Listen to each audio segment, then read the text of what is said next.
O'Reilly Auto Parts will help you find just the right parts, products, and accessories for your car so you can get the job done right the first time. We'll also test your battery and check engine light, change your wiper blades, and refer you to a repair shop if needed. Trust our professional parts people. We're here to help you keep your car on the road. Stop by O'Reilly Auto Parts today or visit O'ReillyAuto.com. O'Reilly Auto Parts. Hey everybody, it's Nolan from Past Gas by Donut Media, your favorite automotive history show. It's kind of like hanging out in the garage with some of your buddies, listening to them tell a great story from automotive history. And this week, it's rerun time. It's time for the story of NASCAR's greatest cheater, Smokey Yunick. From humble beginnings building a tractor as a child, to fighting in World War II, to operating a dubious smuggling operation, Smokey Yunick might be the most interesting man in history. This guy lived 5 lives before he ever stepped foot on a racetrack. In my opinion, Smokey Yunick is one of the greatest figures in automotive history, and I'm so stoked that we got to tell this story. You don't have to like cars to like Past Gas, you just gotta like great stories. And you can find this great story anywhere you get your podcasts, whether it's Spotify, Apple Podcasts, Stitcher, wherever. Just hit up Past Gas by Donut Media, and I think you're really gonna like it. Past Gas, check it out.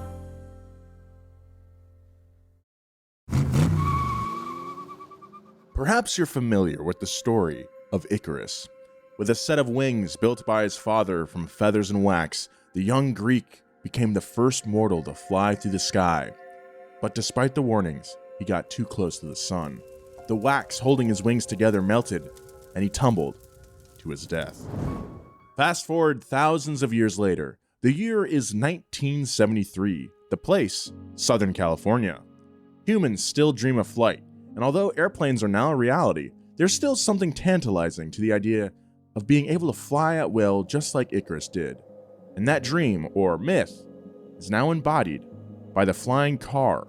Inventors Henry Smolinski and Harold Blake had attended aeronautical engineering school together, and they both shared that very dream to build a flying car. Unlike other flying car prototypes, the two friends didn't start from scratch. They instead combined the body of a Ford Pinto and the wing and tail of a Cessna Skymaster to create the AVE Mazar, named after a star in the Big Dipper. The maiden flight was successful. Although the engine failed at low altitude, the pilot landed safely. For a follow-up flight, the test pilot was unavailable. Smolinski and Blake decided to fly the Mazar themselves. During takeoff, the Pinto separated from its wings, and just like Icarus, the two men tumbled to Earth, dying upon impact in a fiery crash. Is there any concept that represents our idea of the future and fantasy as much as the flying car? From Star Wars airspeeders to Chitty Chitty Bang Bang, from the Jetsons to James Bond, flying cars have captured our imagination, but failed to translate into any sort of reality. Will flying cars ever be safe and practical enough to happen? Who would use them, and to what end? Can advancements in battery tech and autopilot modes actually get us there?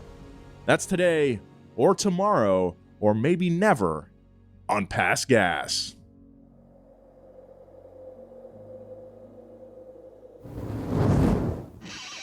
Past Gas Podcast. It's about cars, it's not about forts. Now this is pod racing. What's your favorite flying car from film or books if you're a smart boy? Ooh, I like the Blade Runner flying cars. Yeah, which one? Specifically the one that Ryan The Gauze? the one that the Gauze flies in Blade Runner 2049 is very sick. That's a good one. Yeah. I like the Fifth Element cab a whole lot. Yeah, Oh, classic. Perfect. Joe? I love the cop car from Blues Brothers when it drives off the end of the highway and then somehow ends up like 10,000 feet up in the air. Oh no, it was the Nazis' car. You like the Nazis car, Joe? No, please don't take that out of context. I also like the Malibu from Repo Man. Malibu's Most Wanted. Oh, from Repo Man. I love Repo Man. If you guys have never seen Repo Man, that's probably like The Matrix and then Repo Man are like my favorite movies. There's a bunch of movies from the early 90s that, you know, I've heard my whole life that I have never seen. Like, what was that one where they're stuck in a cube and they have to go from room to room? That would be Cube. Cube. That's a great one from that era. Cube's pretty good. It holds up. Welcome to Past Gas, everyone. This is not a movie, cinema, television show. This is an automotive history podcast. Thank you very much for joining us. As always, I'm joined by my co-hosts, Hellraiser Joe Weber. Now this is podcasting. Nice. Oh, and the Ghostface killer himself, James Pumphrey. I love movie, cinema, television. I'm a culture vulture. Today we're talking about flying cars. I don't really have much else to say. I think we should just get right into it. I want to show you my mug before we start, though. Yeah, go ahead. It's really got me pretty juiced right now. It says, "You got this" in a And very... it's about 2 quarts of coffee. It's a very large mug. Before we begin, we don't usually do this, but like, if you're a regular listener of the show and you haven't subscribed or you haven't left a review for us or told a friend about the show, we'd really appreciate that. We're trying to get more people into the Past Gas nation, you know? We're trying to get more people fired up over here. Tell your pilot friend about this episode. Yeah. Everyone's got a pilot friend, right? That's right. Everybody. If people from 100 years ago could travel forward in time to 2021, they'd probably be amazed to learn about technological innovations like the smartphone, gene sequencing, and online dating. But they might be equally shocked to learn what we failed to accomplish, especially that well into the 21st century, we are still in a world without flying cars. Like we mentioned in the intro, on-demand access to flight has been a dream for humans for millennia. It's humiliating to be stuck on land like a penguin without even a handsome body that looks like a tuxedo to compensate. I've always said that. It was genius inventor and future Ninja Turtle Leonardo da Vinci who really kicked off making our dreams a reality, all the way back in the 1400s. Da Vinci studied how birds fly and mocked up a plan for a human-powered flying machine, a design that foreshadowed the hang glider by centuries. I went to the Da Vinci Museum in Italy, and they had like a mock-up of this, I think, or maybe just a drawing, one of his drawings, but it's like a helicopter type thing, and it has like this that spiral. Spiral looking drill looking thing, and you just can tell it's not gonna work. Fast forward to the Industrial Revolution, and the first patent for a so-called aerial car was filed in 1857 by French sea captain Jean-Marie Le Bris. He also referred to the design as an artificial albatross, a metaphor with plenty of foreshadowing, considering how an albatross around my neck is an age-old metaphor for a terrible burden. Again, another saying I say all the time. I never knew what it meant, and I was like, why does Nolan constantly say that? In every meeting, he's saying that. Little did Le Bris or his contemporaries know that the flying car would be an albatross for hundreds of inventors and manufacturers to come. Le Bris' albatross was a 50-foot glider made of cloth and wood, with curved bird-like wings and a system of pedals for the pilot to take off and steer. Underneath the glider component was a horse-drawn cart that would allow for the transport and launch of the vehicle, making the albatross the first ever flying car, or at least flying cart. Wait, so the horse gets to fly too, or the horse just... No, it's like he's the slingshot. So the horse is just running the kite. Yeah, so the owner's like, okay, this is the last time I'm going to see my horse because I'm flying to France. Yeah, you have to get a new horse every time. God, what an albatross. Yeah, finding the horse is the real albatross. When it came time for a trial run, it was Le Bris himself who would helm his creation, either a vote of confidence or a sign he couldn't find anyone else crazy enough to do it. According to eyewitnesses, Le Bris instructed a driver to pilot the horse-drawn cart down a road straight into a headwind. So yeah, running the kite, like you said. The albatross achieved liftoff, rising to an estimated 300 feet in the air, and dragging behind it the cart driver who had got snagged on a rope. Like Looney Tunes. It really is. The glider became the first aircraft to achieve a higher altitude than its liftoff point. But when Le Bris would attempt to fly again, he crashed and broke his leg, apparently scaring him off the endeavor for good. No, he's so close. I mean, I relate, man. When I broke my collarbone, not taking any flight on my BMX bike, I said, you know what? I don't think this is for me. I'm not sick enough. Le Bris' efforts kicked off an entire slightly goofy era of flying machines. Imagine one of those choppy montages from silent films with some ragtime piano accompaniment, and you're not too far off. Of course, since cars were barely established at the dawn of the 20th century, the delineation between planes and cars was a lot blurrier than it is now. In fact, many pioneers in the field of aviation didn't even refer to it as aviation, instead studying, quote, scientific kite flying. What a name. That's tight. 1903 was a massive year, not for flying cars, but for airplanes themselves. It was the year of the Wright brothers' flight at Kitty Hawk, and although other inventors had claimed flight before then, the Wright brothers' efforts are still the best documented. History gives them credit for being first in flight. Shout out to North Kakalaka, that's where those boys is from. But the Wright Flyer, as their plane was called, shares little DNA with our idea of a flying car. It was a biplane powered by a small engine and had no wheels. Wheels, guys, are one of the main parts that you need to define a car. Yeah, I think so. I don't know if you, without that, it's like a boat or a plane. To achieve liftoff, the lightweight craft was mounted on a sloping wooden track laid out on the Kitty Hawk sand that served as a launching mechanism. It couldn't even taxi, much less drive on its own. The same year of the Wright brothers' achievement, a less famous inventor by the name of Tejan Vui was at work. The same year of the Wright brothers' achievement, a less famous inventor by the name of Tejan Vui was at work on a design that could rightfully be called a flying car. Vui was a Romanian lawyer. Flying cars was just a side gig, but his efforts were still impressive. He named his prototype the Voia 1. Voia's Voia featured a complex metal frame of tubular steel welded on top of a square frame supported by 4 bicycle tires, somewhat resembling a modern dune buggy. Although prevailing aviation science of the time incorrectly assumed that an aircraft required 2 wings for takeoff, Voia went with a single-wing design, stating that he'd never seen a bird with more than a single pair of wings. You know, Vuya brings up a good point. He does. That's quite the clever albatross he brings up. What Voia hoped to do that hadn't been done before was take off in an independent craft without any assistance. Unlike the albatross, which required a cart, or the Wright Flyer, which used a rail, he wanted to prove feasibility of independent takeoff.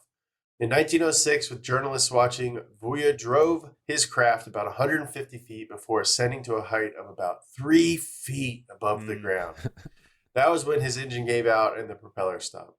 Voia crash landed but was unhurt. The flight could be considered a qualified success, but it didn't have the same impact of the Wright brothers' increasingly bold flights. Well, hold on. Honestly, like getting 3 feet of elevation with only 150 feet of distance, it's pretty impressive for the time. I mean, yeah. Like that's impressive. less than a football field. You know? Mhm. He's already getting off the ground. Props. Hey, that was his problem. The props. Well, I wish we could give him props. Who probably could have got higher. Comparing Voya's efforts to those of the Wright brothers gives us our first hint at why we now live in a world of flying planes and driving cars, but devoid of flying, driving plane cars. Even in the early days of flight, it was clear that the simplest design was a craft that was built purely for one task, flight. Inventors who incorporated a car-like design were hampered by the twin issues of complexity and weight. Keep in mind that lightweight, strong materials like aluminum and carbon fiber were not yet available. For any vehicle that was to attain mass production, it was clear that specialized design was crucial. For the time being, a hybrid vehicle seemed just out of reach. Yeah, I think just at this point, they had to work on one or the other. They're like, I got to take my kids to school. I'd love to, spend more time on this plane car. But little Vuya's got to go to escuela. A liger is a lion crossed with a tiger, or is it a tiger crossed with a lion? Along with the Voia 1, there were plenty of early airplane designs that resembled cars. But what about cars that took cues from airplanes?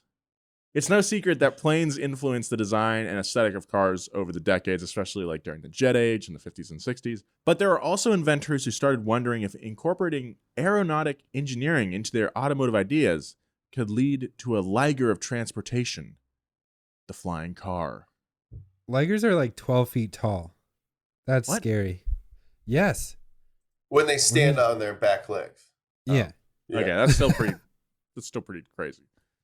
Glenn Curtis was an early imaginer of such possibilities. He first gained fame for designing his own motorcycles, including a 40 horsepower V8 with no brakes that he drove at a mind-melting speed of 136 miles per hour in 1907. Whoa. That's like 5 horsepower per cylinder. Yeah, that's crazy. That's like 1,000 miles per hour in today's speed, Yeah. after inflation. 40 horsepower on a motorcycle. Pretty big. With no brakes. No brakes. Curtis's combination of driving balls and inventing brains earned him a telephone call from the inventor of the telephone, Alexander Graham Bell, who invited Curtis to collaborate. Together, they founded the Aerial Experiment Association with the stated goal of building, quote, a practical flying aerodrome or flying machine driven through the air by its own power and carrying a man.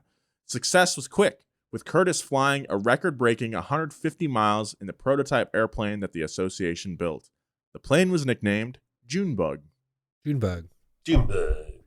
Kind of like Uncle June in The Sopranos. Have I mentioned that I have been watching it constantly? Gabagool.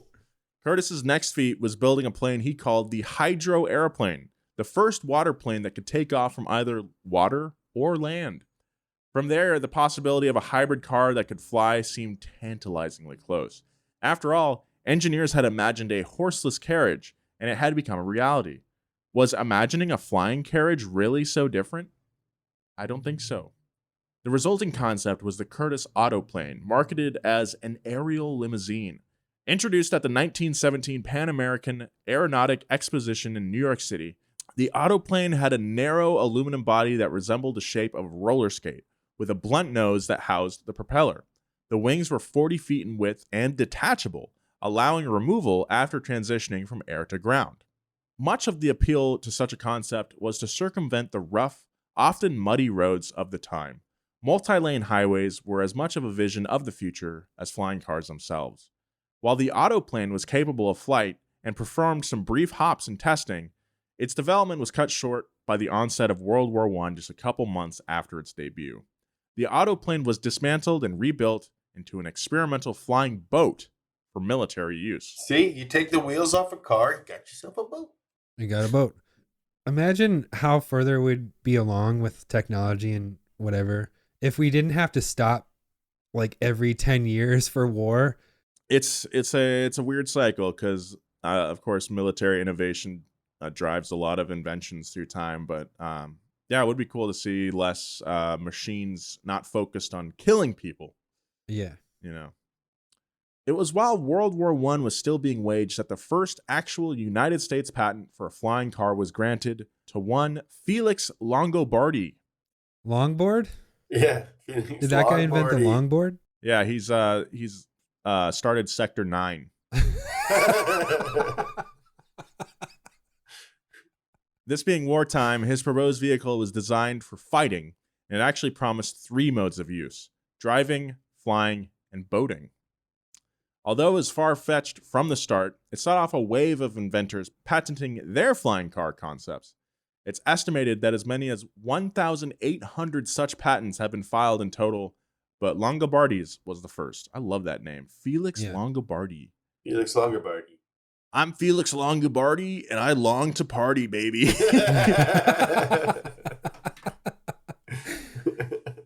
And then he skates off on the boardwalk. On a Sector 9. yeah, Yeah. he's got flip-flops on. He's like carving really hard.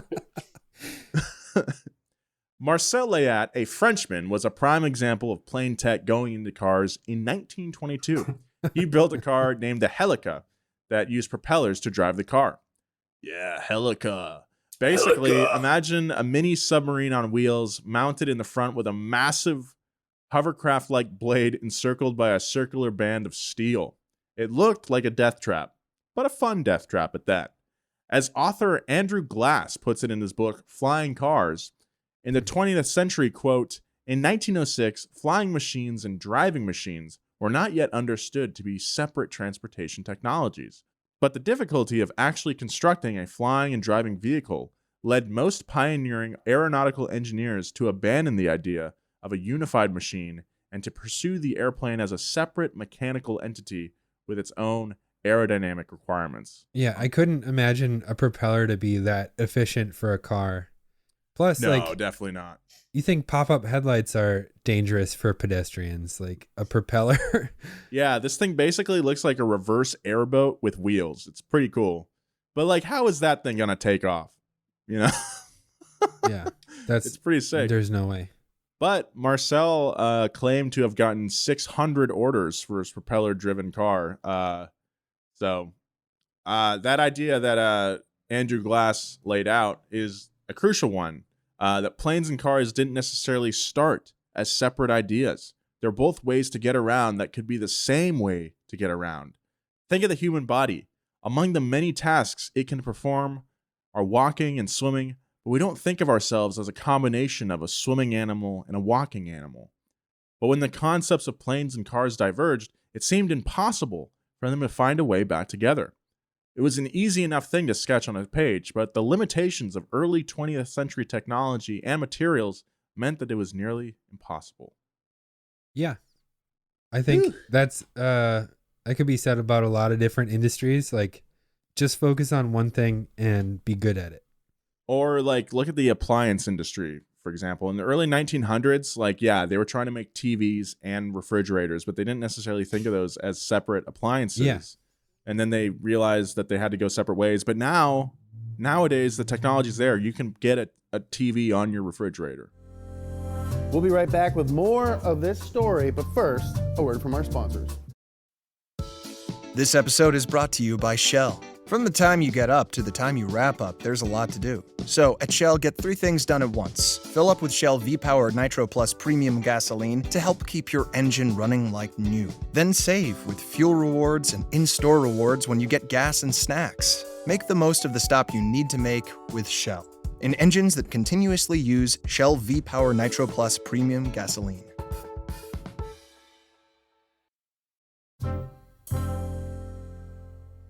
After this age of pioneering in both cars and planes ended, flying vehicles stuck around. But instead of a vision of what could be possible tomorrow, they now entered the imagination as part of what could be possible in the future. Instead of developing something new, the idea was now hybridizing existing technologies. Big names started getting interested, chief among them Henry Ford, who had revolutionized car manufacturing at a massive scale. By the 1920s, Ford also became interested in the potential for flight. Ford figured the first step to a flying car was to repeat the same formula that he'd used with cars. Specifically, a mass-market, single-seat aircraft called the Ford Flivver. Ew. Flivver being a slang word for a cheap car at the time. One journalist was so excited by the prospect, he wrote a poem to celebrate the Flivver. Okay. I dreamed I was an angel, and with the angels soared, but I was simply touring the heavens in a Ford. Weak. Only one rhyme? Come on. Yeah. What a dork. This What a is dork. This reminds me of it just proves that this mentality has been around for hundreds of years. Like, you see people on Twitter that get weirdly defensive of Elon Musk and Tesla, Yeah.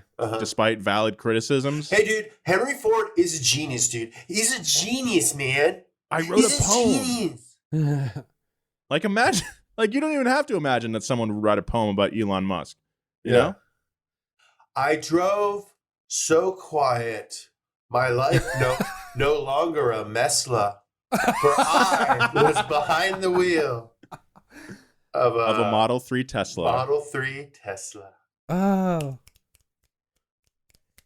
Oh my God. The Flivver was a plane, not a car-plane hybrid, but it still marked an important step in the progression of the flying car.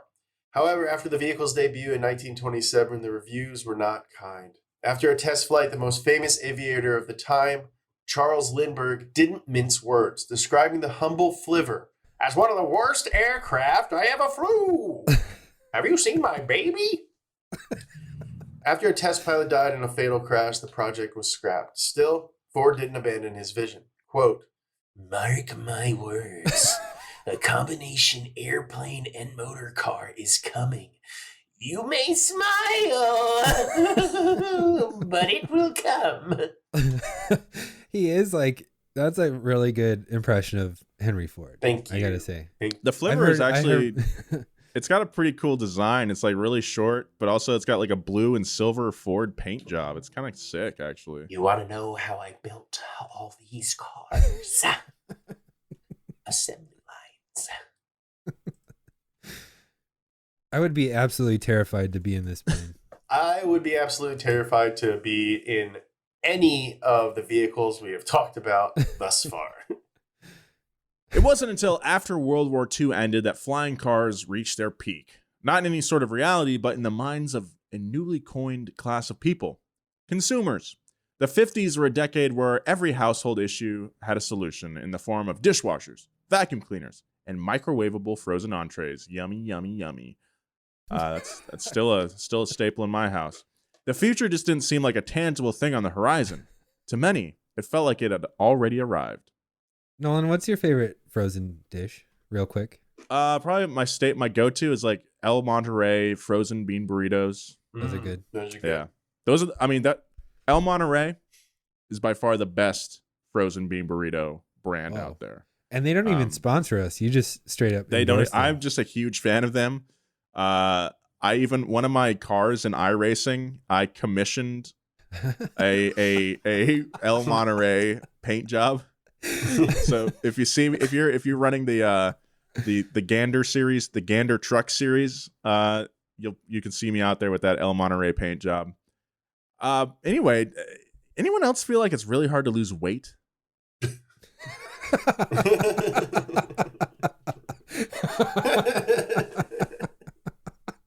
All right.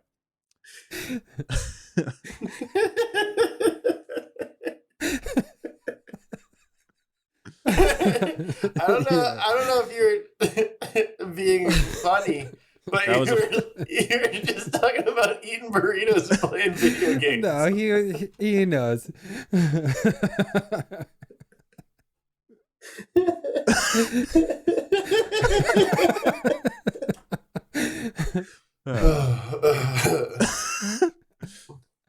Flying cars fit neatly into this Jetsons-like atmosphere. The war had also led to massive strides in aeronautic technology. Air travel was transitioning from a luxury for the very wealthiest to something accessible to, if not everyone, at least the upper middle class. Perhaps no aero car better emblemized this optimistic, newly affluent age than the Convair Car 118. It was designed by Theodore P. Hall, who had cut his teeth designing a pre-war hybrid called the Roadable Airplane. During the war, he had been a senior member of a team that designed the B-24 bomber nicknamed the Liberator, which holds the record for the most produced bomber in military history. Great aircraft. Oh, dude, the Liberator is so cool, man. I know. I want to get, like, I never will be this rich, but it's my dream to be like World War II airplane rich. Like Harrison James, Ford. Like Harrison as Ford. long as you can own the airplane, I will highly discourage you from riding in said airplane. Why? Because vintage World War II aircraft go down. Harrison Ford crashed his plane twice. That's why. Twice. I guess. Yeah, he's all right though. People die in these bombers all the time. How much do F-14s cost? More than you can afford, pal. I know. Grumman. Its high point was a feature in a 1946 issue of Popular Mechanics, kicking off decades of the magazine featuring flying car designs. The second you see a picture of the Convair car, it's easy to see why the editors of Popular Mechanics covered it. Yeah, it's goofy. Oh, this is the classic. Yeah. I'm really surprised that it can fly. It looks very heavy. It looks like a really terrible Photoshop. The aircraft appears to be a 50s era black sedan with a small silver propeller plane simply bolted on top. We're not exaggerating. Imagine a plane trying to make a baby with a car, and you're literally spot on. What you imagine is the car. Kill me. I shouldn't exist. After landing, the car could uncouple from the wing and propeller, and the roof of the car could then close, and the Convair was simply a coupe, albeit one with a very bizarrely shaped teardrop body to help with the aeronautics while flying. Very cool. The idea was to market the plane to a promising market. Military veterans with flying experience who would be drawn to the convenience of both owning a car and a plane in one fell swoop. Unfortunately, the Convair Model 18 was not destined to have the success of the B-24. Although Hall's plan was to manufacture 160,000 of these things, only 2 of them were ever made. It's not even close. Did not get there. The reason was one common among such prototypes, a crash that gave investors cold feet. Despite its failures, many were inspired by the modular design of the vehicle, with automotive historian Andrew Glass calling it, quote, beautifully designed and functional, as well as, quote, the most promising venture yet to mass produce a flying automobile. The Convair kicked off a wave of Buckminster Fuller-like prototypes that inventors envisioned could be parked in the everyman's garage. Literally, one inventor self-published a book to promote his invention with the title An Airplane in Every Garage. With names like Airphibian, the Planemobile, and the City Hawk, most concepts seemed more sci-fi than realistic. And while technological advancements meant that operational prototypes were increasingly commonplace, it was unclear how these prototypes would ever reach mass production. There were and are multiple barriers to flying cars reaching consumers. The engineering component has always seemingly been the most surmountable. Successful prototypes have existed for decades, proving flying cars were possible, if not practical.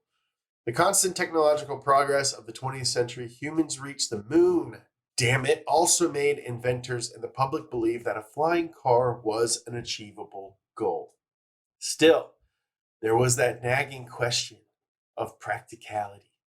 Prototypes looked cool and could even achieve the task of flying and driving, but how did they fit into the actual lives and routines of people? Designers juggled the trade-offs in design, but it was hard to imagine any prototype transcending novelty and becoming a practical means of transportation. As cool as it is to have a vehicle with detachable wings, at some point, it's just easier to own both a car and a plane. I mean, that's what I do. Which brings about another issue, cost. While inventors promise savings when the vehicles were made at scale, prototypes usually cost millions of dollars to make, meaning it would actually be more affordable to own a car and a plane rather than just a single vehicle. Another issue that is more of a concern in today's age of climate awareness was the environmental component. Flying vehicles create huge amounts of emissions, not to mention noise pollution. Airplanes solve this by locating airports in industrial areas or around poor people, keeping issues at arm's length. But if flying cars were to become a neighborhood staple, the problems would be obvious.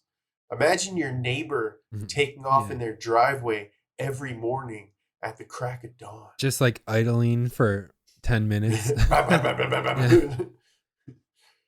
Eclipsing all of these concerns, however, was the question of safety. Driving cars is kind of hard. Piloting a plane is really hard. One can only assume that a flying car would add layers of complexity that would make safely pilot driving one really, really hard. Adding to that risk, any of the urban or suburban areas where flying cars would theoretically be used are much, much more less controlled than an airport. We don't really think about it, but an airport has dozens of complex safety measures, including an air traffic control tower, safety lighting on the ground personnel, and emergency response procedures. Yeah. I mean, there'd be so many crazy crashes if everyone was just flying and driving. Yeah, can you imagine just like, I don't want to be an ageist, but like just an old lady like flying at like 40 miles an hour. Yeah. Like 25 feet above the street. I mean, okay, I see crashes near my place probably every 3 weeks. Someone gets T-boned. Jeez. So I can only imagine what living under like there'd have to be like concessions made for like sky lanes or something like that. Yeah. Like if someone crashed, got T-boned in the sky, and then now you have 2 wreckages falling to earth onto someone's house. Yeah, I'm just not a fan. With all these concerns, it's easy to buy into the argument that flying cars are the vehicular version of vaporware, a product that is constantly in the process of being designed or manufactured, but never quite seems to come to fruition. The mirage-like status of flying cars is just as real today as it was 100 years ago. The perfect example is a 2018 YouTube video with nearly 10 million views, simply titled, "World's First Flying Car About to Go on Sale." The 3-minute video shows a futuristic silver and black CGI car labeled the TFX pulling out of a CGI suburban garage. While uplifting string music plays, the wings unfold and turn into twin helicopter blades before the car takes off into the horizon. Update, it's 2021 and the TFX is still not for sale, but that didn't stop 10 million people from momentarily buying into the fantasy, and you know what? I don't blame them. The TFX embodies the modern vision of a flying car, which is to think of the car as a hybrid of a helicopter, not an airplane. This class of flying vehicles is referred to as VTOLs, which stands for Vertical Takeoff and Landing. While engineering challenges remain for the development of this class of vehicles, it seems as if a major hurdle may soon be surpassed: the emergence of lighter weight, more powerful batteries that could allow for fully electric VTOLs, a necessity considering the excessive emissions of any flying vehicle powered by fossil fuels, as well as noise concerns. As flying cars seem more reachable, there's also a class-based argument developing against their production. After a Morgan Stanley analysis predicted that, quote, on-demand, short-distance urban air travel could top $850 billion by 2040, American Progress slammed the unequal future that was predicted. Quote, unfortunately, flying cars represent the technological apotheosis of sprawl and an attempt to eradicate distance as a fact of life for elites who are wealthy enough to routinely let slip the bonds of gravity. The report made it clear. While back in the 50s, prototypes like the Convair car placed the flying car in the streets of a typical American suburb, with the promise of an airplane in every garage. The technological realities of a real flying car would make the sticker price of any fully realized vehicle well beyond the reach of all but the wealthiest buyers. I think that's totally true. Yeah. Where's the Model 3 of airplane cars? Model 3s aren't even cheap. Yeah. Yeah. Yeah. Yeah. Yeah. Yeah. Not to talk about Musk again, so we won't. Meanwhile, dozens of companies are looking to get a slice of the $850 billion vapor-flavored pie. While companies like Airbus and Boeing have launched their own flying car projects, the German startup company Lilium is the independent company getting the most buzz at the moment. Lilium is far beyond the drawing on a napkin stage of development. The company boasts over 300 employees and massive financial commitments from angel investors who trust Lilium to give them their literal wings. I thought you were going to say boasts over 300 napkin drawings. Are we a flying car company or a napkin drawing company? Sometimes I can't tell. We'll get back to more past gas, but right now, a word from our sponsors. Hey, it's Anthony Manella. You might know me as Culture35 from YouTube or from True Myths One Lie, the game show in the form of a podcast, all about the paranormal, myths, urban legends, all of the things that we don't fully understand. Each week on True Myths One Lie, I tell 3 stories, 2 of which are from people online that claim that these stories have really happened to them, and a 3rd story that I have made up. It's up to my guests to try and figure out which is the one that is fake. They'll argue, debate the facts, the evidence, and the absurdity of each story. For example, You guys really think it's number one? Honestly, no. I have a feeling that he made up the second story and he's really trying to throw us off. Honestly, I think the first one's still the one he made up. I'm like really split. You think 1, you think 2, and you think 3. Just a reminder, you guys are a team and have to come to the same conclusion. And everyone at home gets to play along too. Go subscribe to True Myths One Lie for free on Apple Podcasts or wherever you get your podcasts so you don't miss out on new episodes. I can't wait to see you there. Lilium's business model is based on developing a fleet of flying taxis, not so much a car as a vehicle that can take off and land anywhere. 2 sets of wings, smooth on top and serrated on the bottom like the edge of a saw, contain 36 small engines that can subtly control the prototype, kind of like a jetpack or a lunar landing module. The Lilium prototype is strikingly futuristic. The company's goal is to be transporting paying customers by 2025, en route to becoming an Uber for the skies. Speaking of Uber for the skies, that's actually a thing. The rideshare company attracted huge headlines when they announced their Uber Elevate project in 2018, along with a multi-propellered prototype. I remember this.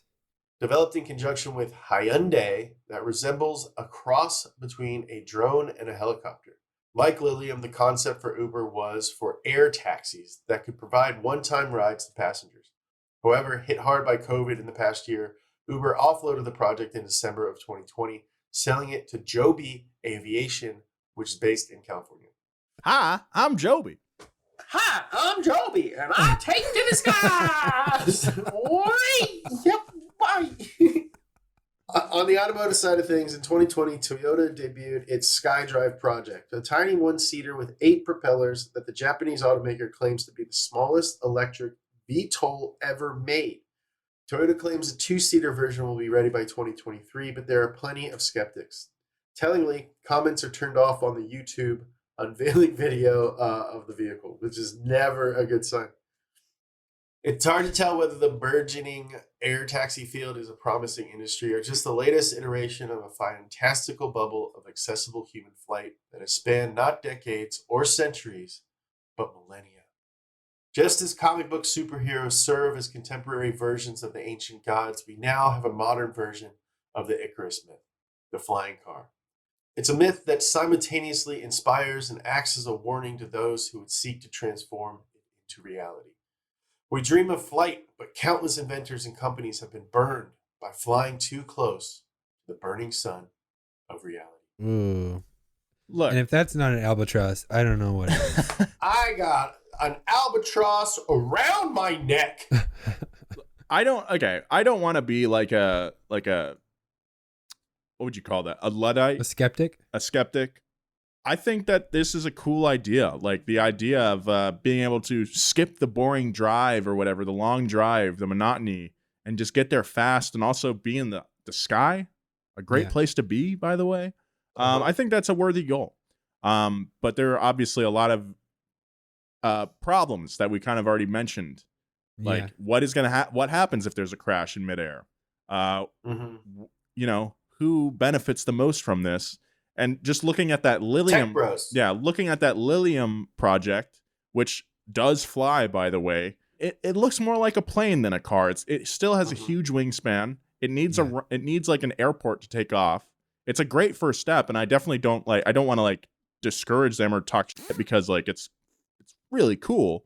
I don't know. There's still just a lot of steps to get to that point where it's like where a city could be like. To borrow an example from Star Wars, Coruscant, you know, where like all the cars are flying around on these different skyways and stuff like that, or like Blade Runner in that regard.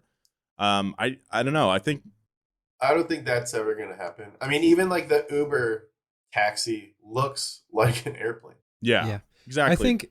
I think the most feasible version of this is like a drone looking thing that can take off straight up and then just like, you know, eventually turn its propellers to be facing forward and then turn into a plane, because there's never going to be enough runway for this to be viable in a city.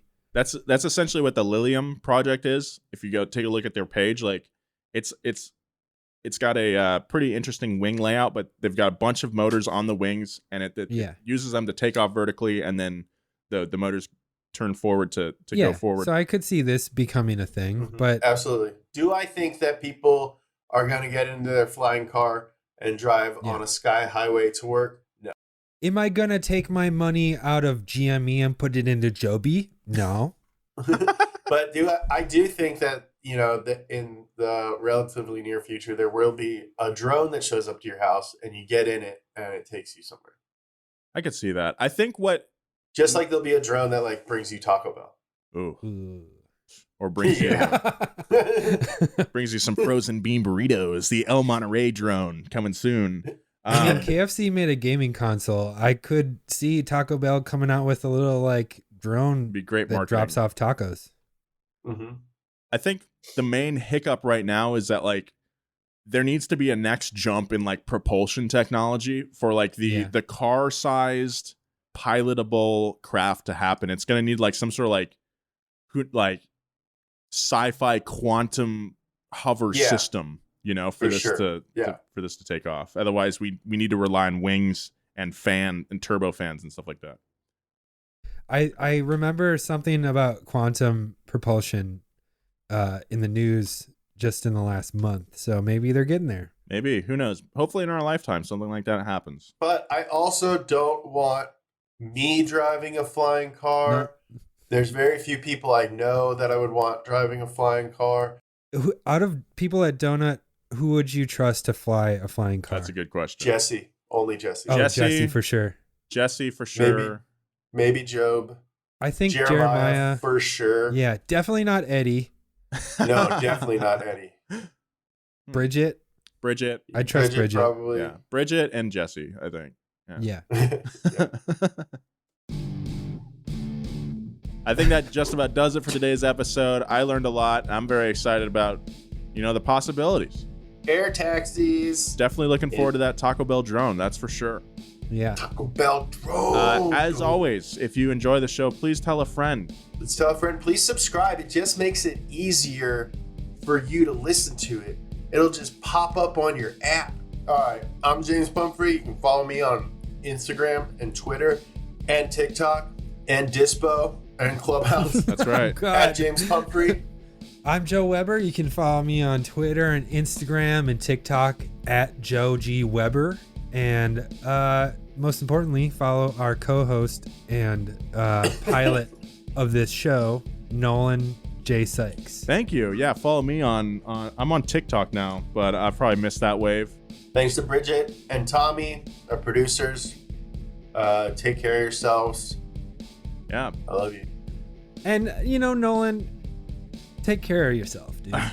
Yeah, well, thank you. Joe, take care of yourself. Oh, thank you. Yeah. Yeah. Keep it juiced.